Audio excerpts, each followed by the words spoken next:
The murmurs began even before he reached the lobby. Is that... No way. It is him.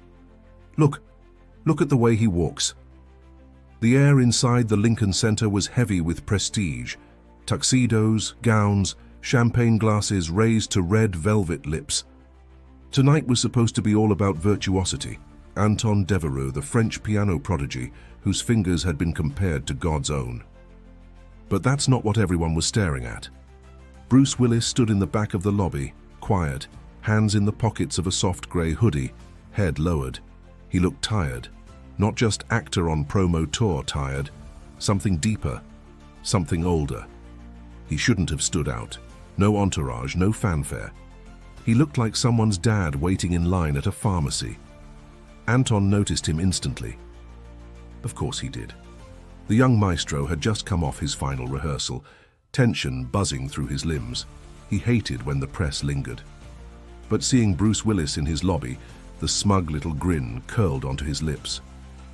"Ah, John McClane, right?" Anton called out, loud enough for the nearby guests to turn. Bruce looked up, surprised but calm. "That's what they used to call me." Anton waved a hand, theatrically dismissive. "I always thought action heroes were for people who didn't have the attention span for Mozart." A few chuckles fluttered from the small crowd. Someone whispered, "He's joking, right?" Bruce nodded, faintly smiling. "Maybe. Or maybe I just like stories with heart." Anton wasn't done. He tilted his head, eyed Bruce with faux curiosity. "Do you play piano, Mr. Willis?" Bruce shrugged. "A little." Anton grinned, stepping aside toward the Steinway near the entrance, the same one donors posed beside for Instagram. "Then please, serenade us with your little." Someone started filming. Bruce hesitated. His eyes flicked toward the door, toward the cold Manhattan evening beyond it. But then he walked over. Slowly, without drama, he sat down. No posture, no flourish. He placed his fingers on the keys with the uncertain stiffness of someone returning to a place they hadn't been in years. Anton crossed his arms smugly. "This should be..." Then the first chord rang out. It was broken. Beautifully broken. A slow, trembling arpeggio. Debussy maybe, but altered, raw. Like someone telling you a story they're trying not to cry through. The lobby fell quiet. Even Anton blinked. Bruce's hands moved slowly at first, then faster, the way a man runs toward a memory he's afraid he's forgotten. Not clean, not perfect, but real. A woman gasped. The hotel bellboy near the door had stopped mid-walk, tray in hand. Someone was crying. Anton's smile was gone. He stood still, no longer amused. He was watching something he couldn't name, couldn't explain. When Bruce stopped, the final notes hung like smoke. No applause, just silence. And in that silence, Bruce looked at Anton and said, "You don't need to be perfect. You just have to mean it." Then he stood and walked out the door.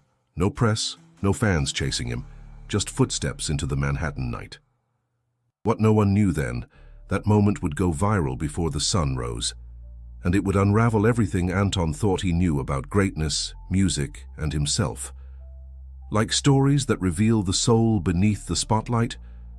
Don't forget to subscribe and drop a comment, because this one's just beginning. By 7 a.m., Anton's phone was exploding.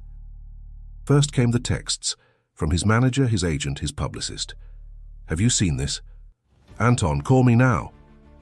We need to get ahead of this before it spirals." Then the notifications, Instagram Reels, TikToks, YouTube Shorts. One clip in particular had gone viral. Bruce Willis in a hoodie, playing an old upright piano like his life depended on it. The caption read, "Pianist mocks Bruce Willis as gets humbled in seconds." It had over 14 million views before breakfast. Anton stared at the screen in disbelief. He watched the clip again and again. The angle wasn't flattering.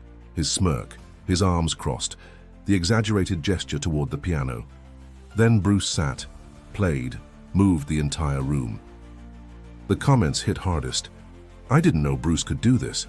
Now that's music. Anton who? That French guy looks like a cartoon villain. This moment saved my night." Anton threw his phone onto the hotel bed and paced. His chest felt tight. He hadn't meant to be cruel, not really. It was just a joke, wasn't it? But deep down, even he knew the truth. He had been smug. He'd been the genius for so long that he forgot what humility sounded like, what it felt like. His agent finally got through. Anton, this is a PR crisis. It was nothing. He sat. He played. People overreact. No, you overreacted. And now you're a meme. Do you understand how bad this looks? Anton dropped into a chair, staring blankly at the floor. He wasn't even good. Did you listen, Anton? I mean, really listen. He didn't play like a technician. He played like someone with a broken heart. You can't compete with that. Anton hung up. Outside, New York was buzzing like it always did. But the city sounded different now, as if the echo of Bruce's chords were still floating through it. He cancelled that day's interviews. He skipped rehearsal. Instead, Anton pulled out his old headphones, the bulky over-ear pair he used back in the conservatory, and began digging, searching, listening. He found another clip. Old, low resolution. Bruce Willis, maybe 10 years younger, on a dimly lit stage in some tiny bar in LA playing jazz. Not perfect, but honest. There was laughter in his chords, a kind of softness Anton had trained himself to avoid. Anton leaned back in the hotel chair and whispered, "Who are you?" He didn't have an answer, but for the first time in years, he wanted one. He grabbed a hoodie, shoved a notebook in his backpack, and left the room. No destination, just a piano to find. Somewhere. The jazz bar was a faded memory of its former self. Red neon flickered above the cracked glass door, the half note, the kind of place where cigarette ghosts still lived in the carpet, and the stage lights buzzed louder than the applause. Anton sat at the back, unnoticed. He wore no tailored suit tonight, just jeans and a hoodie, a cap low over his eyes. On stage, a woman with braids and a raspy alto sang something aching and slow. The piano behind her was old and scratched, but the man playing it, mid-60s, ponytail, heavy fingers, coaxed beauty from every note. Anton wasn't here for her. He was here for the owner. The bartender spotted him eventually. "You lost, man?" "I'm looking for someone," Anton said quietly. "I was told Bruce Willis used to play here." The man wiped a glass, smirking. "So's the rest of the internet." "What do you want? An autograph?" Anton shook his head. "I want to know where he learned to play like that."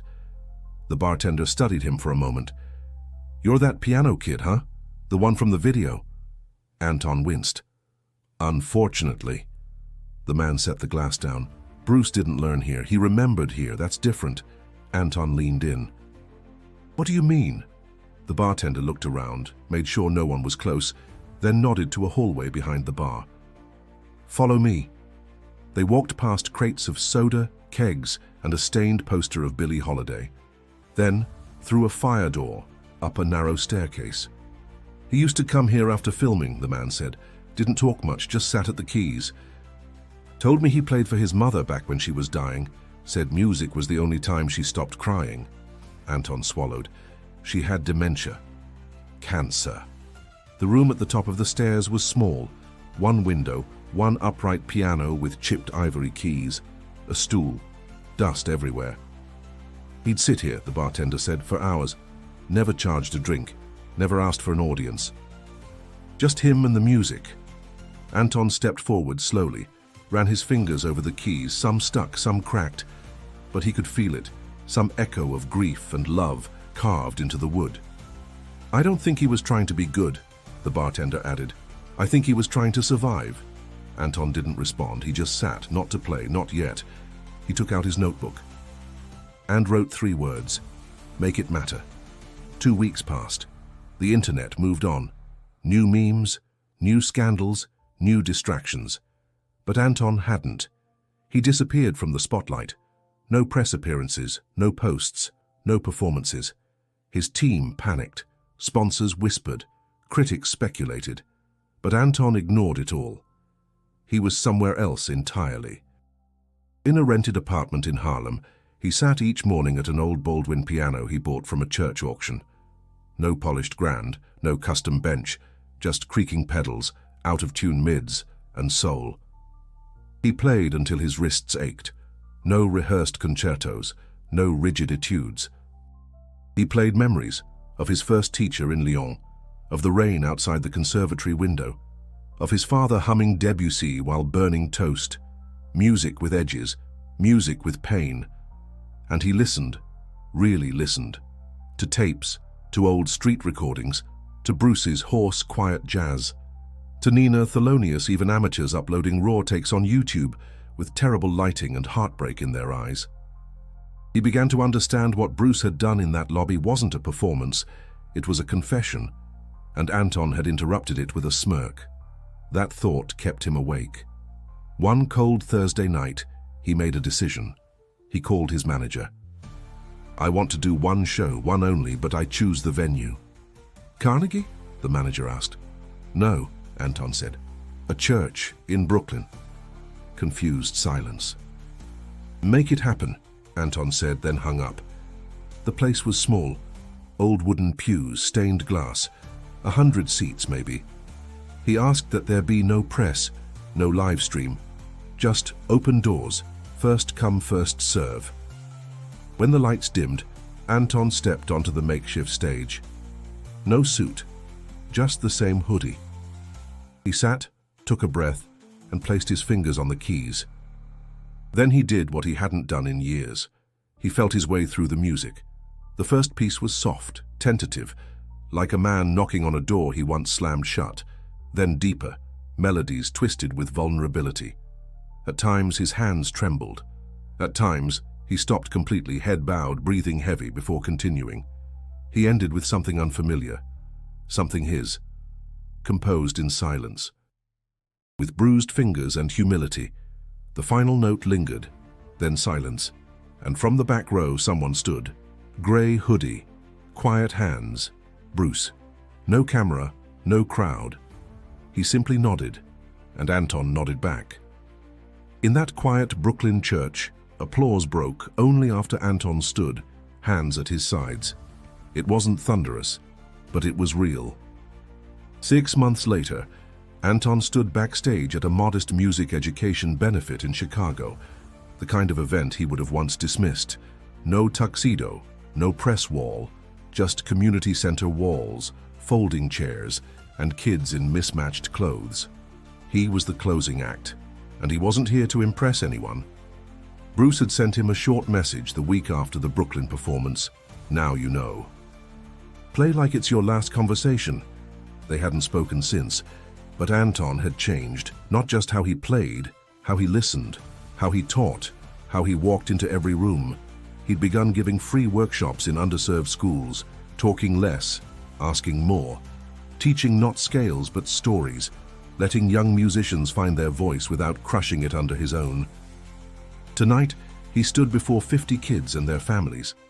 He told them about his early career, about the trophies and the loneliness that followed, about the hunger for perfection and how it had nearly made him forget why he loved music in the first place. Then gently he told them the Bruce story. No embellishment, no shame, he even showed the clip. The kids laughed, but not at him. They understood, because they knew what it felt like to hide behind technique when emotion was too scary. When he sat at the upright piano, a cheap one with chipped paint, he didn't plan his piece. He simply played what he felt, and they listened. Not because he was famous, because he was honest. After the show, a shy girl approached him, maybe 12, curly hair, nervous hands. "Mr. Devereux, do you think someone like me can play like you?" Anton knelt to her eye level. "No," he said. She looked startled. He smiled. "You can play like you, and that's even better." She grinned. "Bruce Willis is cool." Anton laughed. "Yeah, he really is." As the hall emptied, Anton sat alone for a moment, fingers grazing the keys again, not playing, just thanking them, thanking the journey. The fall. The silence that followed. He didn't know where Bruce was now, maybe on a quiet beach, maybe watching old films, maybe playing for someone who needed to remember they were loved. Wherever he was, Anton hoped he knew. He hadn't just silenced a room that night. He had opened a soul. If this story moved you, hit subscribe and click the next video on screen. It was chosen just for you, and you're going to love it.